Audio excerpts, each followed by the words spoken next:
गर्मियों के दिन होते हैं, गाँव के गली गरारे सूने पड़े थे। गाँव के गली गरारे में कोई बच्चा नहीं खेल रहा था, नहीं चौराहे पे कोई व्यक्ति खड़े होकर आपस में बातें कर रहे थे, क्योंकि जेठ की दोपहरी तप रही थी, गरम गरम लू चल रही थी और गरम गरम लूहों से बचने के लिए सभी लोग अपने घरों में बैठे थे। उसी गाँव में एक आइसक्रीम बेचने वाला आइसक्रीम बेच रहा था और गली गली जाके बच्चों को आइसक्रीम खिला रहा था। वह एक गली में जाता है जहाँ पर वह एक खिड़की के पास 4 साल के बच्चे को खड़ा देखता है और वहाँ बहुत सारे बच्चों को आइसक्रीम खिला रहा होता है। वह बच्चा जो है उन बच्चों को निहार रहा होता जो बच्चे आइसक्रीम खा रहे थे और वह बच्चा अपने होठों पर जीभ घुमाता है, उस जीभ को लपलपाता है, क्योंकि उस बच्चे का आइसक्रीम खाने का मन कर रहा था। यह देखकर वह आइसक्रीम वाला उस बच्चे की तरफ देखता रहता है और वहाँ से चला जाता है। ऐसे ही कई दिन बीतते हैं। वह आइसक्रीम बेचने वाला उस गांव में आइसक्रीम बेचने के लिए आता है और बच्चों को आइसक्रीम खिलाता है। उस लड़के को खिड़की के पास खड़ा हुआ देखता है और उसे देखता ही रह जाता है, क्योंकि वह बच्चा बहुत ही गरीब परिवार से था। उसके माँ बाप उसे रोज़ रोज़ आइसक्रीम नहीं खिला सकते, इस तरह का उसका खर्चा नहीं उठा सकते थे। वह इसलिए उन्होंने अपने बच्चे से मना कर रखा था कि तुम बेटे किसी से फ्री में कुछ चीज़ मत खाना। अब वह आइसक्रीम वाला देखता है, एक दिन आइसक्रीम वाला हिम्मत करके उस बच्चे के पास खिड़की के पास जाता। वह कहता है कि बेटा तुम आइसक्रीम खाओगे? तो वह बच्चा कहता है कि मैं तुमसे फ्री में कोई चीज़ नहीं खाऊंगा, क्योंकि मेरी माँ ने मना किया हुआ है।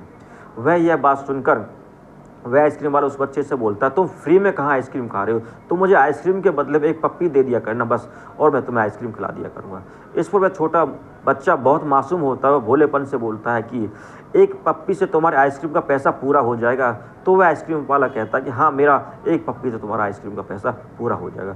अब वह उस बच्चे को आइसक्रीम दे देता है और वह बच्चा बड़े चाव से खुशी से आइसक्रीम खाता है और उससे बच्चे से वह आइसक्रीम वाला एक पप्पी लेता है और चला जाता है। धीरे धीरे रोज़ वह आइसक्रीम वाला उस बच्चे को इस तरह आइसक्रीम खिलाता रहता है और महीने 2 महीने बीत जाते हैं। जब उसकी माँ को इस बारे में पता लगता है तो वह बच्चे को अपने को रोक लेती है, और जब एक दिन वह आइसक्रीम वाला आइसक्रीम बेच रहा होता है, वह बच्चा उस आइसक्रीम वाले को उस खिड़की के पास खड़ा दिखाई नहीं देता है।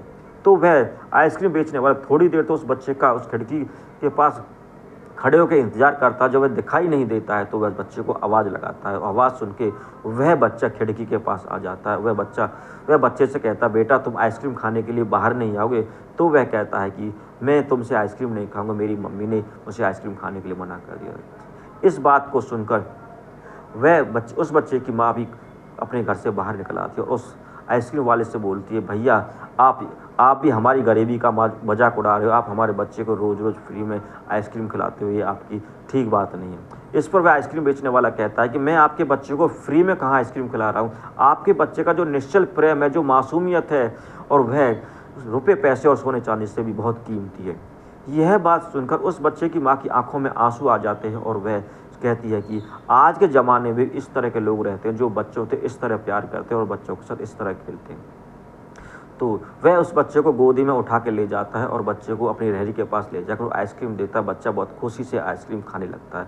अब वह महिला कहती है कि भैया तुम हमारे बच्चे को रोज़ाना आइसक्रीम खिला दिया करो। तो वह उस बच्चे को रोज़ाना आइसक्रीम खिलाना शुरू कर देता है। दोस्तों, गरीबी एक बहुत बड़ा अभिशाप होता है। गरीबी में माँ बाप अपने बच्चों की भावनाओं पर इस तरह लगाम लगा लेते हैं, और बच्चे भी इतने अच्छे होते और बढ़िया होते, वे भी अपने माँ बाप की इस गरीबी में उनका पूरा सहयोग करते, वह भी अपनी भावनाओं और अपेक्षाओं को अपने अंदर दफन कर लेते हैं और कोई बाहर की चीज़ को खाने की जिद नहीं करते। दोस्तों, गरीबी ऐसी बीमारी जो हमारे पूरे परिवार को जकड़ लेती है, और गरीबी एक ऐसा अभिशाप है। हमारे समाज में एक कहावत प्रचलित है, भगवान किसी को गरीब तो पैदा कर दे लेकिन उसे गरीब ना मारे। दोस्तों, हर इंसान को यही सोचना चाहिए, गरीब पैदा उसके हाथ में नहीं है, लेकिन अपने मेहनत मजदूरी और दिमाग से वो ऐसा प्रयास करे कि वो अपनी गरीबी को दूर कर ले और गरीब ना मरे। आज के समय में अगर इंसान कुछ मेहनत करना चाहे, कुछ काम करने की सोचे, तो वह इंसान गरीब नहीं रह सकता, क्योंकि आज के समाज में बहुत तरह के ऐसे तरीके जो हम पैसे कमा सकते हैं, अपनी गरीबी को दूर कर सकते हैं। दोस्तों, मैं आपसे यही कहूँगा कि इंसान गरीब पैदा भले ही हो जाए, गरीबी को अपनी दूर करे, किसी भी तरह से अपनी गरीब को दूर करे, क्योंकि गरीब होना बहुत बड़ा अभिशाप होता है आज हमारे समाज में। धन्यवाद। दोस्तों, कैसी लगी आपको हमारी ये कहानी? हमें कमेंट करके ज़रूर बताइएगा। धन्यवाद।